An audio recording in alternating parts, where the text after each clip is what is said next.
Pilluda, Cuencos Tibetanos, Podcast. Hoy, San Agustín y la música. Entrevista al filósofo Maximiliano Prada Toussaint.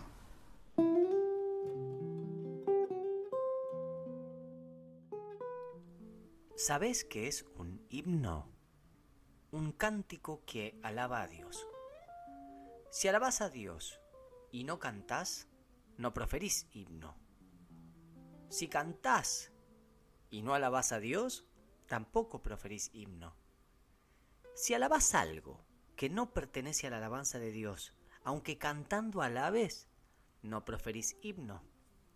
Luego el himno lleva consigo estas tres cosas: cántico, alabanza y está de Dios. Luego, la alabanza de Dios en el cántico se llama himno. Preclaro, necesario, filoso y amable a un tiempo, Agustín de Hipona, el africano, el hiponense, o más comúnmente conocido como San Agustín, es en la historia de la música una referencia inevitable que se actualiza en cada era como si transmigraran sus ideas y en nuevos cuerpos teóricos el alma de sus ideas encontrara nuevos hálitos y la posibilidad de nuevamente reverberar. Prolífero hasta la hipérbole, entre su obra no se excluyen las autobiografías, como las Confesiones, que son muy famosas, sus obras filosóficas, sus obras polémicas contra maniqueos, donatistas, entre otros, sus obras apologéticas, como su célebre Ciudad de Dios, las dogmáticas, las pastorales, las exegéticas, además de un extensísimo, realmente extensísimo epistolario. Una de estas maravillas de la escritura se titula De música, y hacia ella principalmente, pero también en otras de ellas, pondremos la atención. Dice, por ejemplo, San Agustín en el diálogo De Immortalitate Animae: ¿quién osará decir que la proporción de los números es mudable? ¿O que el arte no se funda en esa razón? ¿O finalmente que una cosa es el arte y otra la razón? Afortunadamente, tamaña empresa como la que nos proponemos, que es la de ver el pensamiento musical en Agustín, no la emprenderemos solos. Contamos con la invaluable presencia y claridad intelectual de Maximiliano Prada Toussaint, un experto en este tema, filósofo y profesor de la Universidad Pedagógica Nacional de Colombia, autor de libros geniales, didácticos y a su vez auspiciantes del entusiasmo y el insomnio, como por ejemplo Números y signos, filosofía de la música en Agustín de Hipona, o la música práctica en San Agustín, Vestigium y Signum, o estética formal y material agustiniana, caminos para la cristianización de la música, o filosofía en la música de San Agustín, aproximación a partir del esquema conceptual de los números y del esquema conceptual de los signos, también aproximación al sentido de la palabra música en las obras de San Agustín. Bueno, en fin, entre otras tantas, de igual valor e importancia, porque no solo al genio de Agustín se acerca nuestro entrevistado, sino también a lo próspero de su pluma. Así que felices de poderles acercar en esta entrevista que sigue las luces de su entendimiento y la cordialidad de su palabra. Queremos dar paso a nuestra entrevista con Maximiliano Prada Toussaint. Que lo disfruten.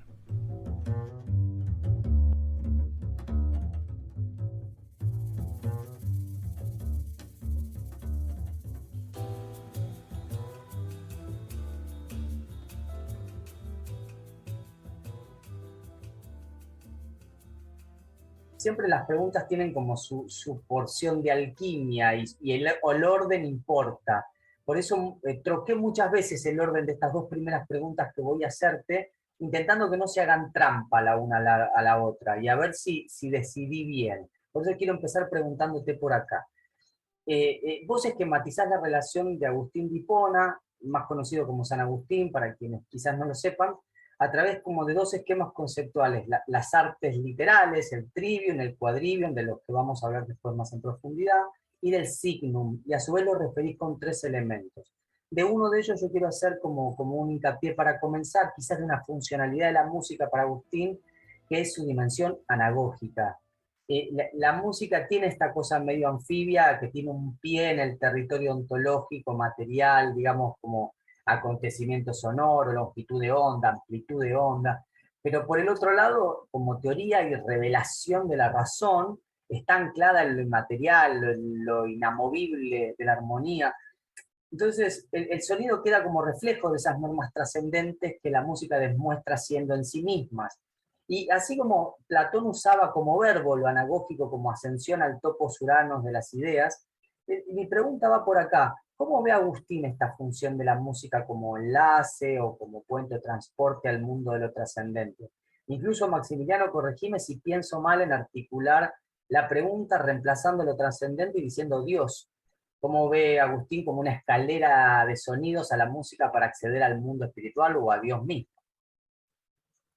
No, está bien decirlo de esa manera. Para Agustín, el mundo trascendente es acceder a Dios, desde luego, a través del alma, ¿no? Que es para él lo más cercano, lo más parecido que hay de Dios en el mundo. Entonces, la música lo primero que hace es llevarnos a un proceso de interioridad, mostrarnos a nosotros nuestra alma, que repito, es lo más cercano que Agustín encuentra a Dios, como la imagen en la que mejor se refleja lo inmaterial de Dios.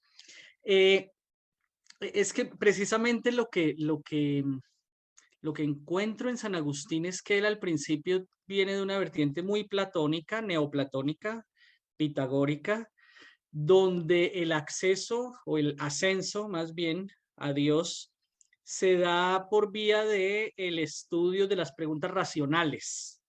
Entonces, para acceder a Dios, lo primero que habría que hacer es, después de que uno, digamos, tiene una experiencia placentera de la música, que es lo que suele ocurrir, hay que preguntarse por el origen del placer, por dónde está, cuál es la fuente del placer, por qué nos gusta la música, cuál es el origen de la belleza. Y la pregunta, al ser una pregunta racional, pues nos abre a una dimensión racional y ese será el camino que nos llevará a Dios. Después, digamos, empieza con una pregunta, pero eso nos va llevando como a todo lo que él llama el conjunto de razones, el arte como conjunto de razones que son inmateriales. Que tenerse en esa posta de placer es estar a merced de un riesgo, ¿no? Efectivamente, porque aunque él confía un poco en que cuando hay placer es porque hay algo bueno, en todo caso.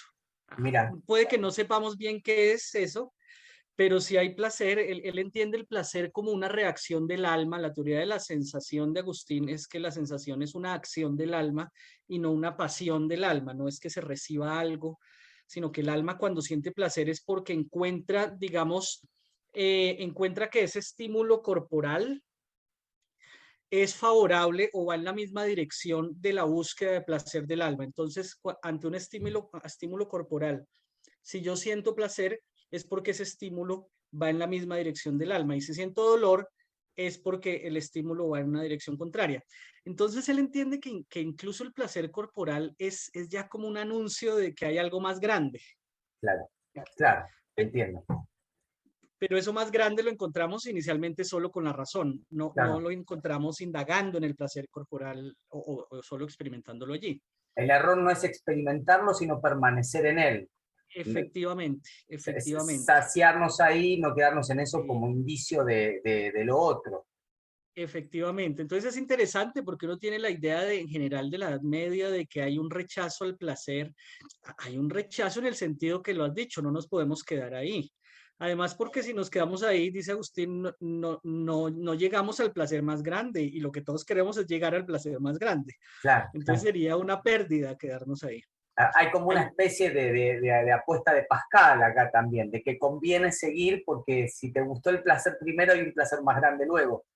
claro, es no satisfacerse con lo poco si podemos llegar a lo mucho. ¿Quién haría eso de satisfacerse con lo poco pudiendo llegar a lo mucho, ¿no? Totalmente.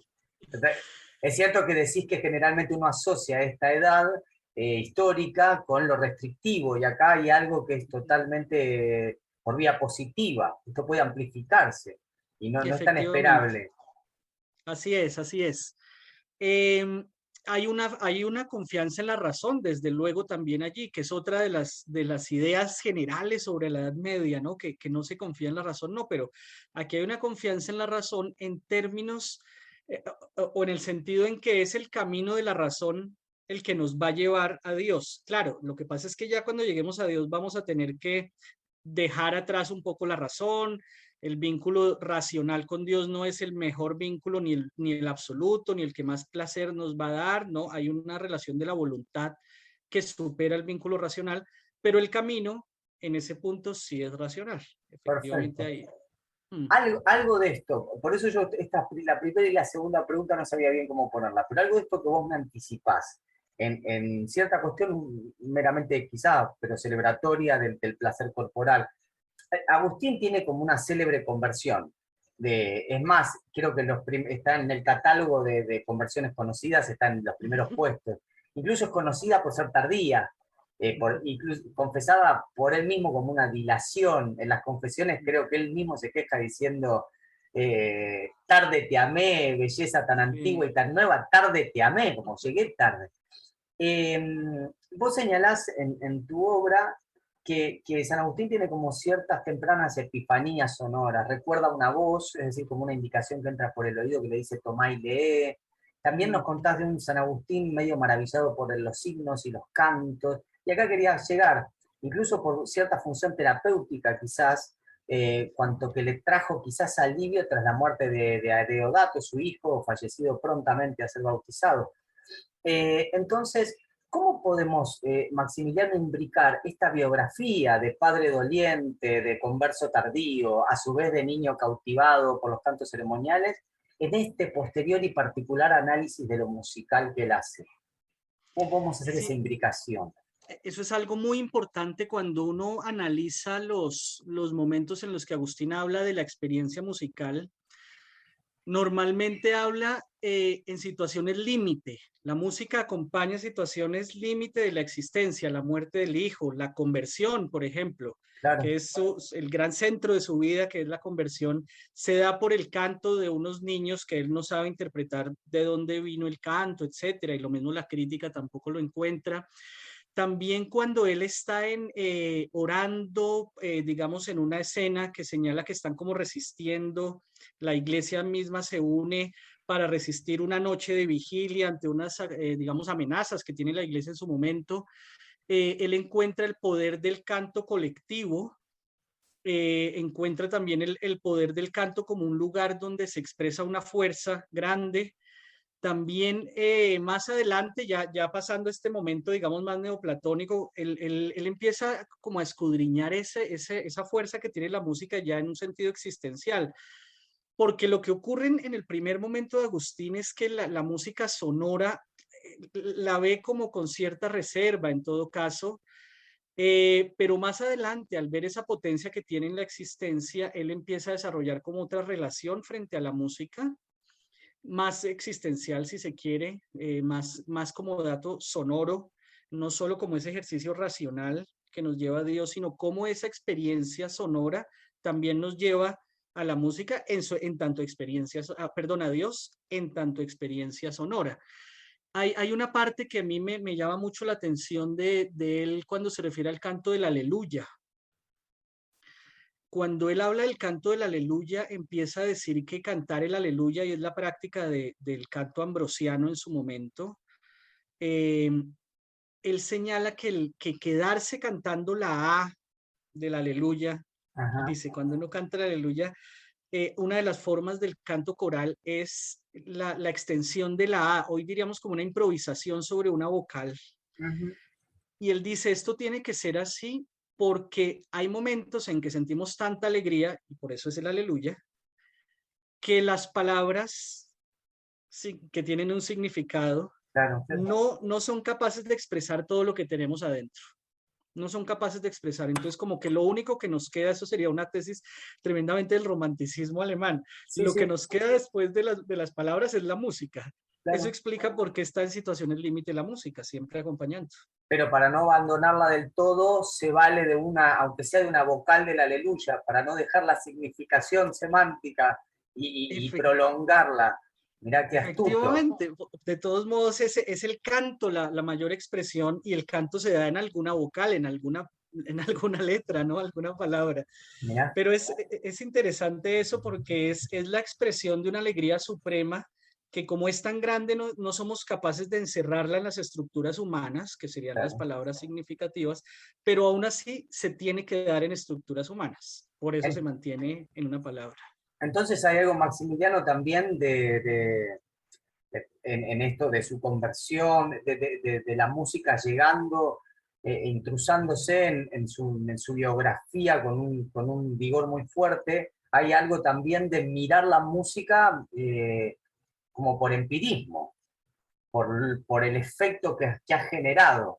Es decir, vos me decís que al principio es como, que ahora nos vamos a meter con el Quadrivium, como algo que había que estudiar o que había que observar, pero parece que en su biografía esto se le intrusa como un fenómeno que hay que observar, pero por acontecido. Es un poco así. Efectivamente, él entiende por su formación inicial, digamos, neoplatónica, que la música es una ciencia y que en esa ciencia lo que vale es el despliegue racional, la comprensión racional, pero es tanta, digamos, su fascinación por la experiencia musical, y eso hay que verlo en el contexto de la novedad que implicó el canto ambrosiano en el momento, Ujú. que Agustín incluso tiene que cambiar de esquema conceptual para comprender lo que está pasando. Por eso Claro. deja un poco al lado la teoría matemática para entender la música y la desarrolla, ahora la entiende desde una teoría del signo. Digo, incluso es tan fuerte lo que vive que él tiene que cambiar sus esquemas de comprensión. Y dentro de la teoría del signo, pues sí se necesita vivir el signo, porque el signo es algo que produce el alma, ¿no? No nos podemos despegar del signo, como Totalmente, si... totalmente. Así es. Bueno, a mí un poco me gustaría por ahí viajar por esos dos ejes que son un poco cronológicos, comprendiendo también que hay gente que por ahí acercándose a alguna lectura de San Agustín o alguien que ha hecho propedéuticamente alguna lectura de San Agustín, quizás tiene la balanza más hacia un lado que hacia el otro, por no conocer quizás otros de sus aspectos. A ver, vayamos como por el principio. Agustín entendía un poco la música como ciencia, adhería a la Enciclios Paideia, que después derivó en las artes liberales, las de la oratoria, la del cálculo, el trivium, el quadrivium. Entonces, vamos por ahí. ¿Cómo nos podrías explicar, Maximiliano, la música como parte del quadrivium y después cómo luego esto deviene en vestigio? ¿Y vestigio de qué? Sí, Agustín, digamos que los textos que tenemos de él son textos ya del Agustín convertido, que como has dicho, pues es tardío, él tenía el 33 años cuando se convirtió y tuvo un primer proyecto intelectual. Él era un gran intelectual de la época, muy conocido. Su primer proyecto intelectual fue mostrar a los paganos que uno puede creer en Dios, convertirse al cristianismo y no por eso va a dejar de ser un gran intelectual. Claro. Y asimismo mostrarle a los cristianos que para ser un buen cristiano también tiene que hacer un buen desarrollo intelectual, ¿no? Que no hay incompatibilidad entre fe y razón, digámoslo de esa manera. Entonces, su primer proyecto intelectual es articular el saber de su momento que está dado sobre todo en las 7 artes liberales, o al menos una porción del saber está dado en las 7 artes liberales, que es lo que él recoge de esa tradición neoplatónica. Y lo que quiere hacer es mostrar cómo las artes liberales son un camino, son un paso para después encontrarse con el Dios cristiano. Entonces, en ese proyecto intelectual, lo primero es, va una por una las ciencias. Dentro de ellas está la música como ciencia, dentro del quadrivium, que son las 4 vías matemáticas o del número por las cuales se llega a Dios. Está la música, la geometría, la astronomía y la matemática. Pero resulta que él quería escribir un libro sobre cada una de las ciencias y ver cómo cada una llevaba a Dios, pero no le alcanzó el tiempo. El único libro que escribió más o menos completo, digo más o menos porque dentro de la teoría musical de la época había otro capítulo que era la teoría del melos. Él no lo escribió, él solo escribió una teoría rítmica, pero el único que escribió más o menos completo fue el de la música. Entonces, eso hizo que cuando se hablara de San Agustín y la música, uno como que se quedara con esa idea de que Claro. Agustín solamente habla de esta perspectiva musical. Eh, Pero pero también me para mí, agregás algo que no sabía, porque es cierto, hay como un énfasis en el ritmo, pero estaba en su proyecto a incorporar la melodía. sí, sí, era como la segunda parte de este libro, pero él dice que nunca le alcanzó el tiempo y bueno, que se ocupó en otras cosas y que no lo pudo hacer. Está bien, claro, está bien. Y por eso, ¿cómo a veces esas ausencias? Porque pensaba en Aristocelo, en Ptolomeo, Ujú. generalmente los manuales musicales de la época hacen mucho hincapié en la melodía, en algo de la armonía. Él arrancó por el ritmo y es por eso que nos quedó eso del ritmo. Eh, Efectivamente. y si hablamos un poco de neopitagorismo en Agustín, creo que no hago mal si por ahí arranco preguntándote la diferencia entre lo racional y lo razonable. ¿Cuál vendría a ser? Sí, Agustín se refiere a esas distinciones. Tiene una serie de ejemplos bastante importantes y curiosos. Por ejemplo, cuando él empieza a hablar sobre este esquema del conocimiento, él entiende que el mundo en general está hecho, digamos, o la estructura ontológica del mundo tiene que tiene que poder ser captada por la razón, porque es una estructura racional. Claro. Y por ejemplo, pone unos ejemplos, voy a decir, él lo toma este ejemplo, dice, una receta de cocina es razonable, a ver, porque es que podemos decir cuántas cucharadas, diríamos hoy, de esto hay que echarle, etcétera. Y empieza a mostrar una serie de ejemplos que no son parte de la ciencia que uno encontraría ni en ese momento ni hoy, Claro. para mostrar que el mundo lo tenemos que poder pensar, ¿no? Que el mundo se tiene que poder pensar y que la razón humana es capaz de encontrar esa razonabilidad en el mundo. Lo que pasa es que hay algunas cosas que se pueden estructurar y conformar un saber, como la música. Claro. Entonces hay una estructura racional en el mundo y hay una serie de prácticas que no son, digamos que no nos llevan a configurar un saber. Por ejemplo, la culinaria no nos lleva a una ciencia liberal, Ujú. pero no por ello carece de razón. Claro. Entonces ahí hacemos otro tipo de ejercicio que es racional, perdón, pero que no nos lleva como una estructura científica de la estructura de la época. Repito, es algo interesante. Hay una fuerte confianza en la razón, Sí, sí, sí. y en eso hago énfasis porque Agustín al final de su vida se queja de sí mismo porque dice, yo confiaba mucho en la razón en ese momento de mi vida y no, no debía haber confiado tanto. Claro. Claro, está muy entronizada y parece contravenir lo esperable en este esquema religioso, qué sé yo, en este lado del pensamiento que es esta forma de la fe. Bueno, hay algo también que pasa, a ver, por lo que vos me estuviste diciendo, hay como una especie de gradación ascendente de vuelta a esto de lo anagógico, donde lo razonable de la obra perceptible, material, vos ahora hablabas de una receta, de lo que puede ver, ascendemos a lo racional, en este caso musicalmente en las relaciones armónicas, y Ujú. por último esa razón que delatan los sonidos se enlaza con la razón cósmica o de lo sagrado, la razón que subyace. Por eso quería preguntarte por esta semejanza del esquema agustiniano con el esquema pitagórico, diciendo que aparecieran, acá es donde quiero que me ilumines, ¿no? Parecieran como a grandes rasgos a apuntar como a la mónada pitagórica y a la relación de los primeros cuatro números naturales que iban en la tetrapquis. Incluso vos referís que Agustín afirma Ujú. que el ser humano encuentra estas armonías de la razón cósmica en su memoria, es decir, Ujú. otra vez como referencia al samiano melenudo, como le decían a Pitágoras, se refiere de alguna manera al leteo, a Mnemosine, como madre de la música, o sea, hay mucho de esto. ¿Cómo se da este juego de referencia simbólica en Agustín y cuál es la diferencia de Pitágoras? ¿Qué le aporta a él y qué es lo que lo hace después de desmarcarse? Sí, Agustín, digamos que se incluye dentro de digamos, la crítica agustiniana lo incluye dentro de una corriente neoplatónico-pitagórica, desde luego. Mm. Agustín no elabora, digamos, una experimentación musical, por ejemplo. Claro.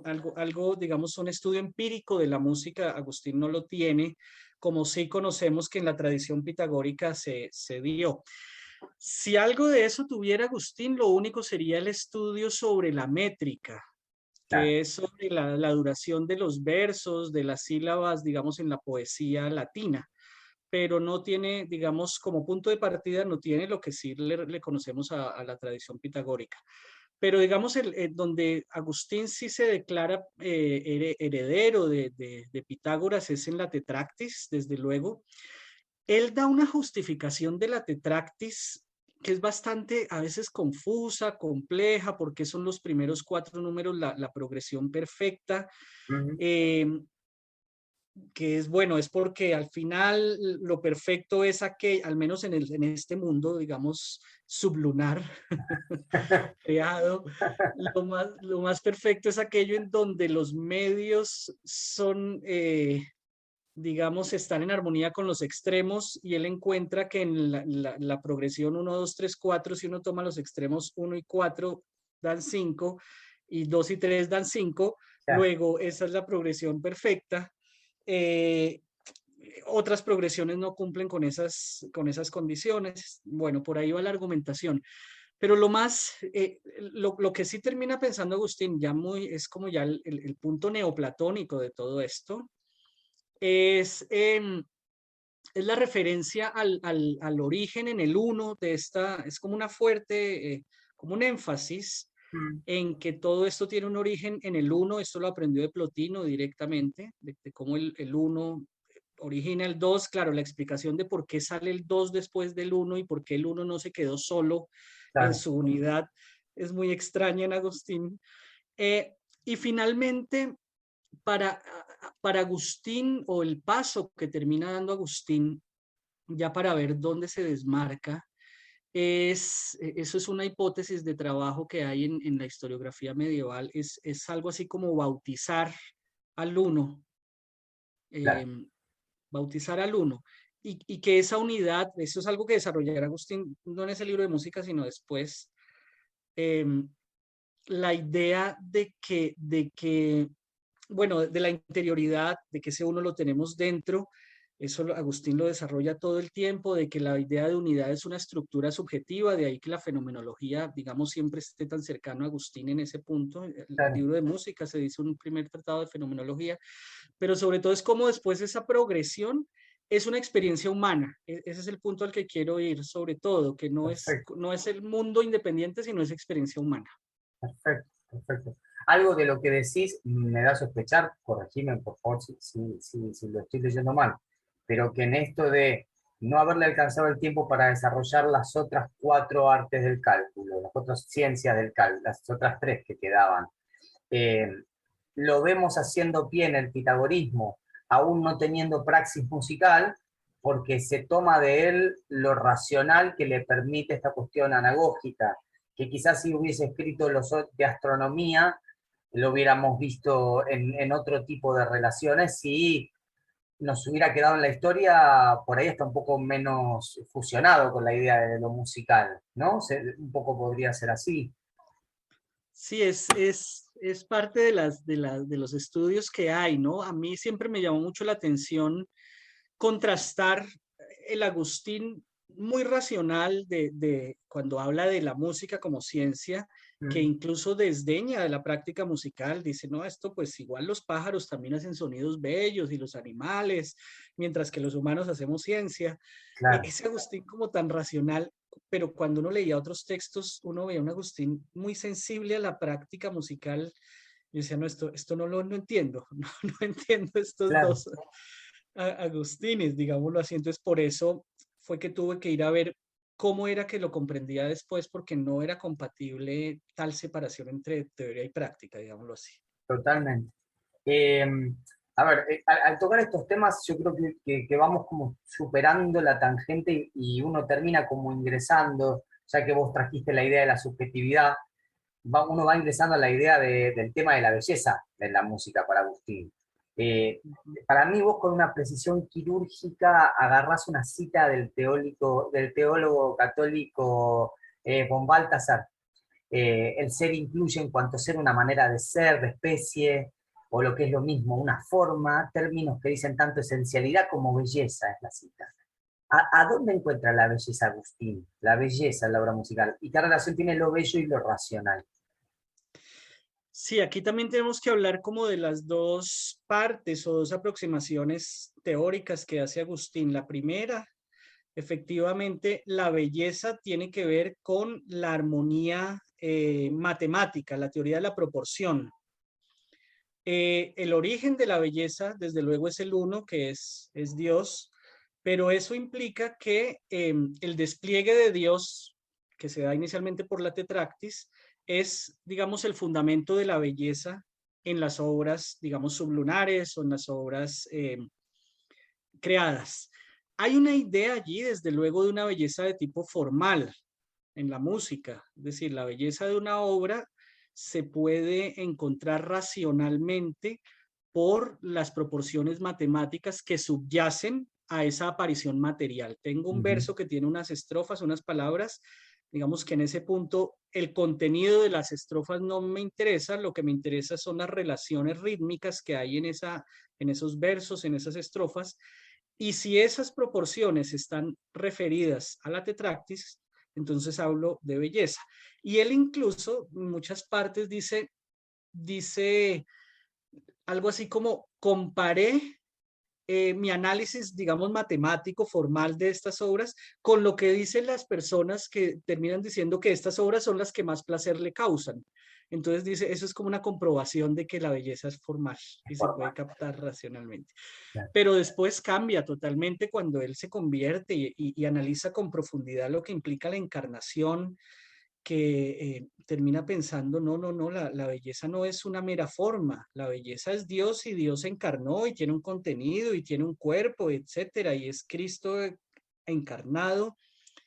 Termina pensando que la belleza tiene que ver con el contenido también, con el contenido de las obras musicales, no sería solo una forma. Entonces es más bello un himno que habla, cuyo contenido es la verdad, que un himno cuyo contenido no habla de la verdad.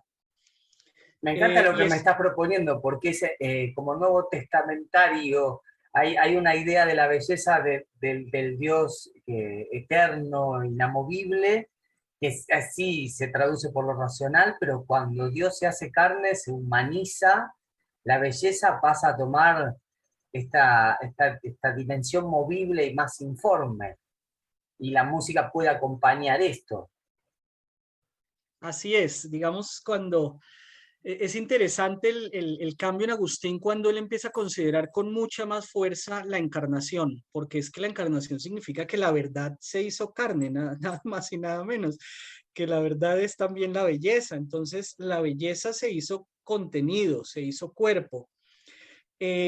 ¿Cómo afecta, digamos, la encarnación? El plano estético. Hay varios autores que hablan de un giro hacia una estética semántica, ya no una estética formal, sino a una estética semántica, donde lo que da el criterio de belleza no será la corrección formal, repito, sino el enlace entre la expresión y el contenido de lo expresado.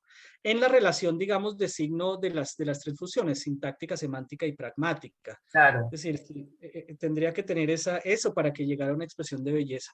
Entonces es muy interesante porque puede que uno no cante formalmente muy bien, pero es bello en otro sentido, ¿no? Claro, claro, claro. Y no deja de ser un concepto actual, porque en estas 1000 preguntas irresueltas sobre lo musical, una pregunta que todavía sigue ahí pulsando es por qué hay algunas fascinaciones por algunas ejecuciones que no cumplen con el canon, y sin embargo capturan la atención muchísimo. Me gusta mucho este enfoque. Quiero entrar en un tema que vos venís trayendo. Vos en tus materiales decís, tenés una sentencia para mí que es tremendamente fascinante por lo que despierta en términos de quererla comprender, que es que la música tiene dos elementos constitutivos, decís, y son el sonido y la significación. Y digo fascinante porque el sonido siempre está como variable en la ecuación musical, pero siempre está acompañado generalmente por el ritmo o la armonía, cuando buscas en elementos constitutivos, o alguna otra frecuente alusión a lo sonante. Pero vos pones de compañera constituyente la significación. ¿Nos puedes explicar ahora, entrando como en esta etapa, el binomio sonido-significación? Sí, la música, Digamos, Agustín la distingue de esa manera. En cuanto sonido afecta nuestros sentidos y en cuanto sonido podemos explicar su estructura formal, cuánto dura, etcétera. Incluso podemos explicar el placer o con lo que hablábamos hace un rato, que al afectar nuestros sentidos, pues nos genera placer o nos genera displacer, etcétera. Pero Agustín ahí tiene una idea que es tremendamente, incluso actual. La música, no el sonido, sino la música, es expresión siempre de un alma. Para que haya signo, Agustín, eso está dentro de la teoría del signo, un signo es siempre expresión de un alma, de alguien que quiere mostrar su alma. Eso es lo que constituye un signo. Y la música constituye un signo, es decir, la música no es solamente un ruido, la música no es solamente un sonido, sino que para Agustín empezamos a hablar de música cuando tanto el que la produce como el que la recibe le encuentra alguna significación. Claro. Pueden ser muchas, no hay una significación única, desde luego, y esa significación no tiene que ver solo con que sean palabras lo que se cantan, no. Cada persona, en eso Agustín es muy claro en la teoría del signo, para cada cual el signo significa cosas distintas. Y qué posmoderno, Maximiliano, ¿no? También, porque pienso en los experimentos de posguerra, en el 436 de John Cage, donde hay gente que lo sigue discutiendo, pero hay gente que habla de eso como un acontecimiento musical sin ningún tipo de problema.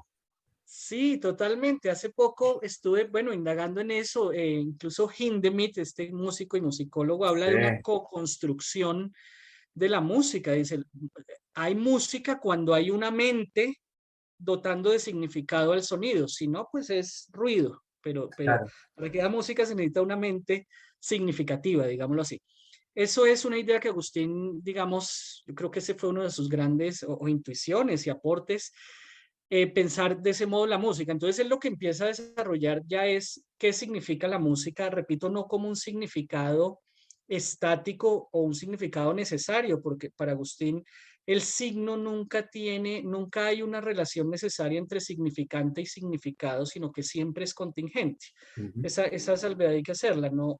Esto no nos lleva a pensar en que entonces Agustín está pensando en un estilo de música donde un acorde significa tal cosa. No, esto es tremendamente contingente.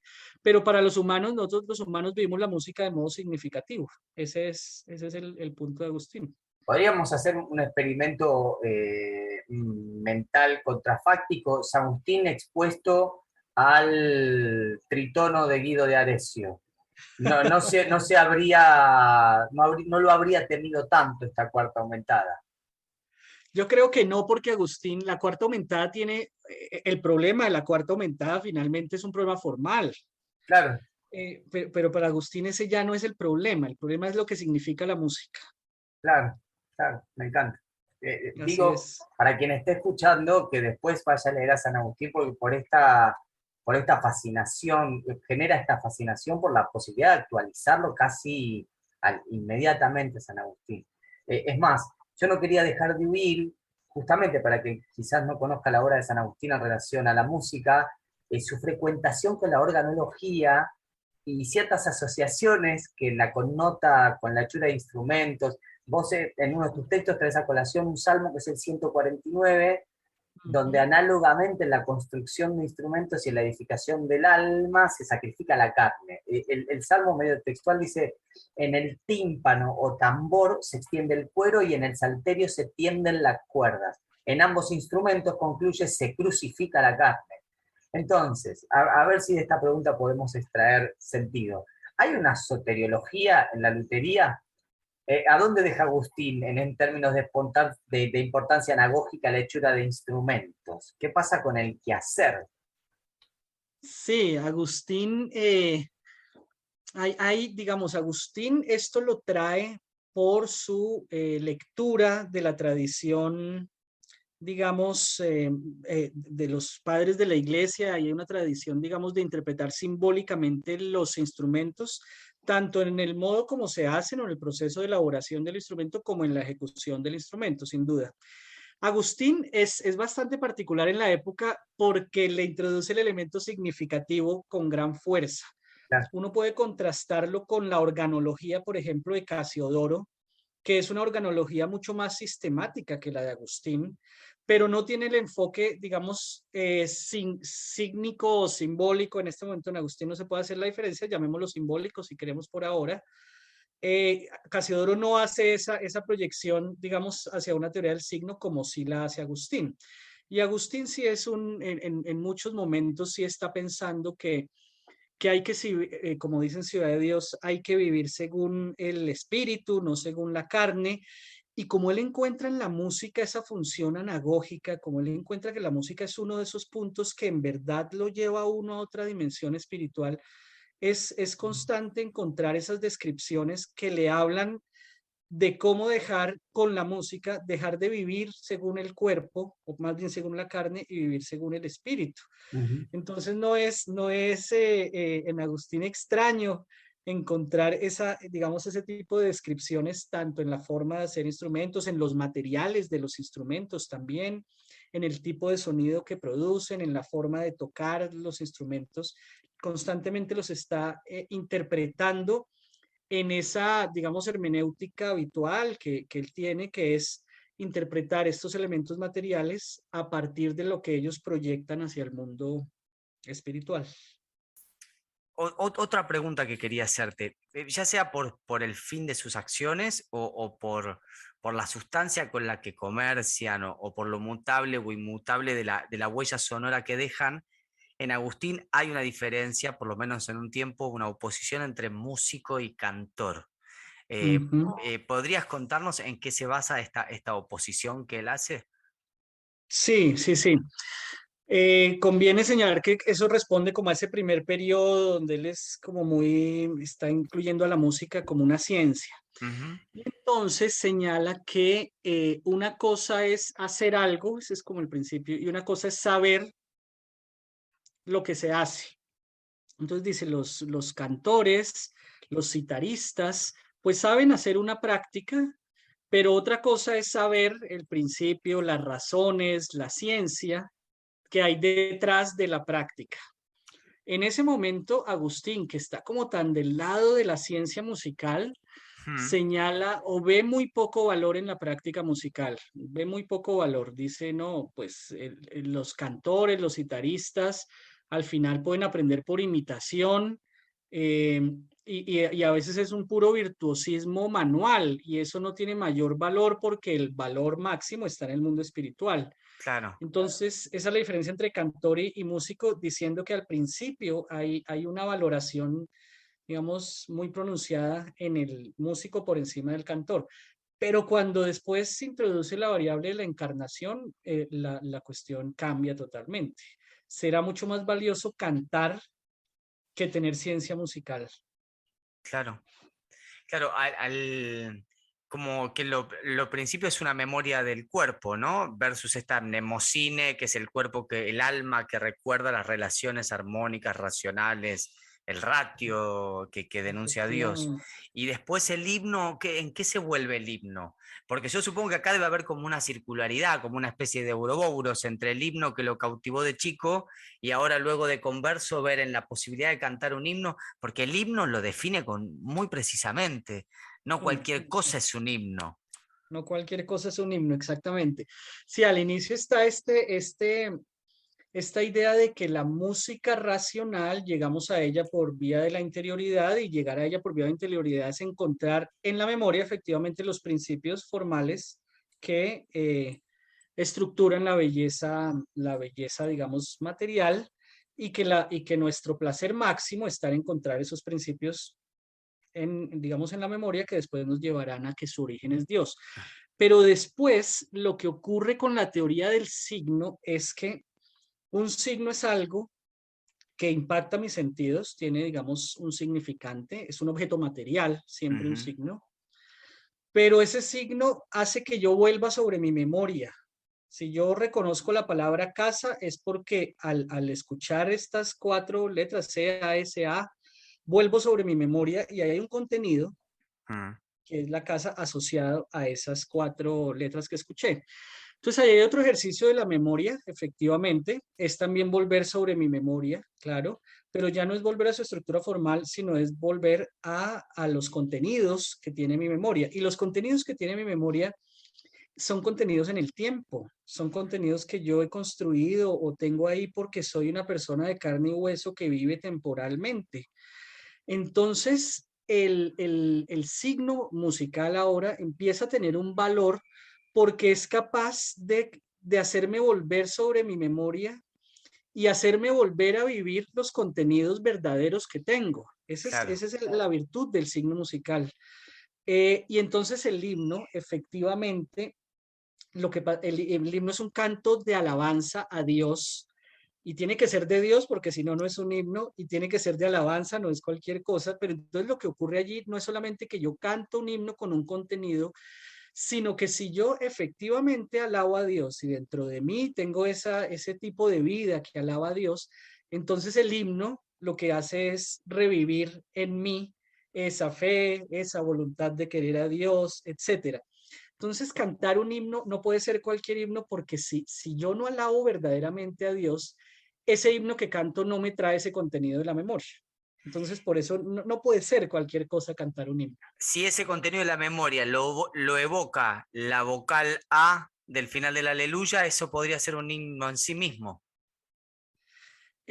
Pues eso, digamos, técnicamente sería otra figura musical, digamos, otro momento de las estructuras musicales, digámoslo así, después la que después se conocen como melismas, etcétera, porque pues el himno tiene una estructura más larga, tiene unos contenidos, pero comparte el mismo principio de que la A no es una A de cualquier contenido, digámoslo así. Claro, no es solo Es una la A, vocal. no es solo una vocal, es la A que expresa la alegría profunda que da el estar con Dios. Dice, es como la anticipación alegre de una vida futura que da la promesa divina. Entonces, si yo realmente creo en ese contenido, cantar es la experiencia más placentera que puede haber, pero si vivo ya con el contenido dentro de mí. Si no, pues es como cantar cualquier otra cosa y no tiene mayor importancia. Totalmente. Mira, yo me lo dejé a mano y lo quiero decir para que la gente lo escuche de San Agustín. Sabéis que es un himno, un cántico que alaba a Dios. Si alabás a Dios y no cantás, no proferís himno. Si cantás y no alabás a Dios, tampoco proferís himno. Si alabás algo que no pertenece a la alabanza de Dios, aunque cantando alabes, no proferís himno. Luego, el himno lleva consigo estas tres cosas: cántico, alabanza y esta de Dios. Luego la alabanza de Dios en el cántico se llama himno. Es además de una lógica, no puede abandonar esa lógica bueno, esa celebración de la razón que es su propia anagogía, ¿no? Efectivamente. Eh, Pero además, para... perdóname, hago Sí, una por acotación. supuesto, Es una definición de una figura musical, pero no es formal. Esto es claro, lo que me interesa llamar la atención, ¿no?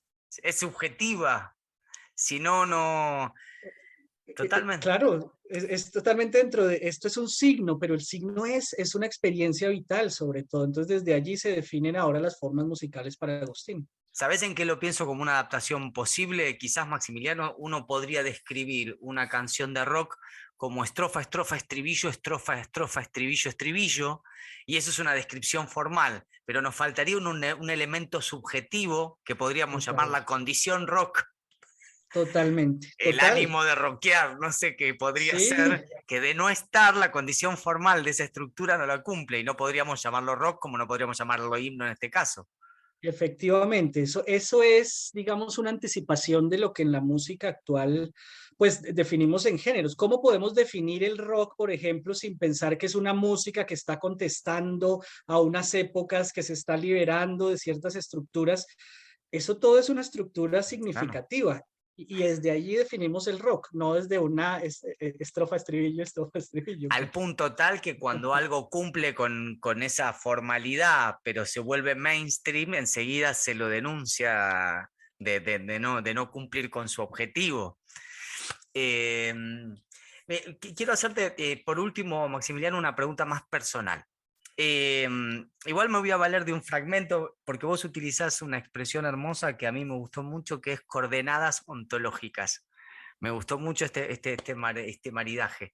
Y entonces quiero como geolocalizarme utilizando estas coordenadas ontológicas para hablar de la música de nuestro tiempo, de la música de hoy. Vos tenés bastantes escritos sobre la filosofía, la tecnología, que son muy interesantes, que por una cuestión de tiempo hoy no los podemos ingresar, pero los quiero meter aunque sea por este lado. Los conceptos de lo bello hoy día están como en pugilato, hasta casi pareciera autoritario argumentar una preferencia por donde se expresa lo bello, ¿no?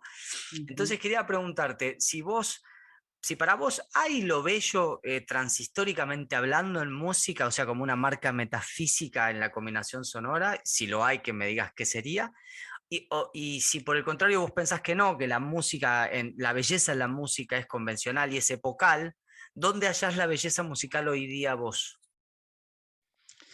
Bueno, es una pregunta tremendamente difícil. Sí creo que a pesar de ciertas corrientes estéticas que, digamos, descartan la belleza como una de las categorías estéticas propiamente, sí creo que la belleza sigue siendo una de las categorías estéticas relevantes. Sí lo considero así.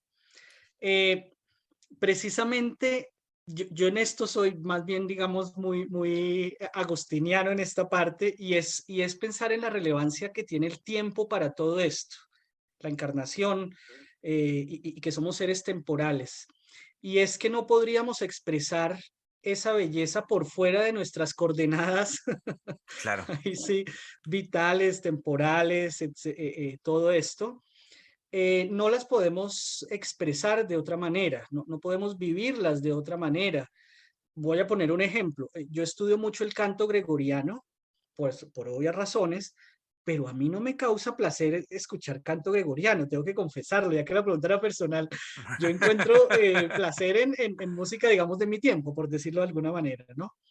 Entonces, sí creo que hay una búsqueda constante de belleza que uno la puede rastrear en históricamente, desde luego, hemos estado hablando de muchas épocas de ello, pero que no podríamos, digamos, vivir la experiencia por fuera de ciertas coordenadas históricas en las que estamos. Pero sí creo que la música sí sigue orientándose hacia allá, o sea, no hay que ceder, me parece a mí, ante otras como, sí, otras categorías estéticas, la productividad, el estímulo, etcétera, pues que son categorías muy, la moda, etcétera, que pues muy en boga hoy, ¿no? Yo creo que sí vale la pena seguir en una búsqueda de belleza en la música, considero que sí. totalmente. Y a nivel muy íntimo, como, y si te pidiera un ejemplo, la pregunta vendría a ser si hay lo sublime en música, en términos kantianos. Digo, algo tan inconmensurable que casi duela la audición por superar lo bello.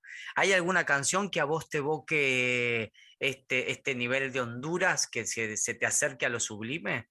¿O por tu biografía, porque es una música de infancia, o porque es algo que pudiste conquistar tocando un instrumento que aprendes a gobernar? ¿Dónde está lo sublime para vos en la música? Sí, existe desde luego y puede uno verlo en varios lugares, no es solo una canción, ¿no? Em, Algo de clásica, música clásica, por ejemplo, a mí me parece que toca muchos puntos donde uno ya queda como obnubilado, pero también creo que la música popular lo logra en muchos momentos. Pero perdóname que para responderlo me vaya a una idea que a mí de Agustín me gusta mucho, tengo que confesarlo. Está muy bien. Y, Por él estamos acá, así que volvemos. exactamente, y él señala que una de las coordenadas de la música, efectivamente, para que haya música y para que haya sobre todo armonía en una pieza musical, se necesita que cada pieza musical muera, cada momento musical muera, cada nota musical muera, que no sea eterna y que no sean iguales las notas musicales. Si todas son iguales en una canción, pues a uno no le gusta simplemente, ¿no? No hay belleza allí. Es decir, para que haya belleza se necesita diferencia, por eso hay notas altas, bajas, largas, cortas, pero se necesita que ninguna se eternice, que mueran. Claro, Y entonces uno no puede decir como que hay una nota en la canción que le gusta independiente de la canción, ¿no? claro, Precisamente no claro. le gusta porque está en un contexto armónico. yo creo que para responder a esa pregunta pasa algo similar. Uno llega a esos momentos sublimes, pero no porque la canción sola en sí misma o la pieza musical sea por sí misma sublime, sino porque todo eso está dentro de un entramado de relaciones Mirá. que en algún momento hacen que sea sublime. No, interesantísimo, interesantísimo. Como propio ejercicio también, empezar a sospechar cuando uno se conmueve en demasía con algo, cuál es el entramado que te pone Exacto, ahí de total, espaldas, ¿no? Y mirando lo inconmensurable. efectivamente, así es. Sí, ¿Qué sí, será? sí. ¿Qué se filtrará por ahí? Sí, sí, sí. Bueno, Maximiliano, te quiero agradecer de corazón. Nosotros ansiábamos mucho esta ocasión. Perfecto, muchas gracias. Más estas preguntas fueron muy buenas. El ambiente y el diálogo fue muy, muy, muy querido, muy chévere. Muchas gracias.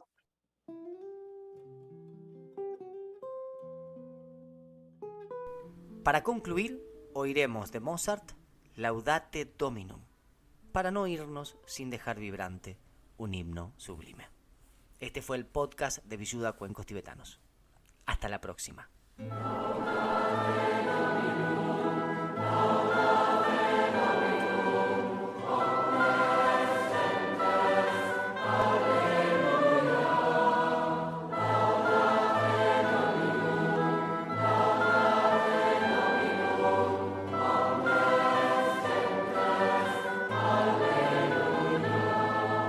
Praise the Lord, all you nations. Praise Him, all you peoples. Alleluia. Strong is His love and mercy. God is faithful forever. Alleluia.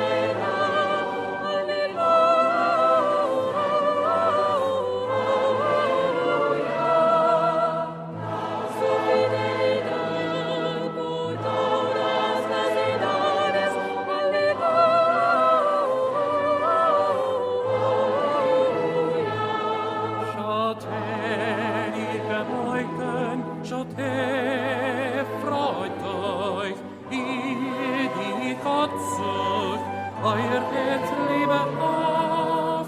Freut euch, der Herr hört auf die Armen, der Herr verachtet die Gefahr.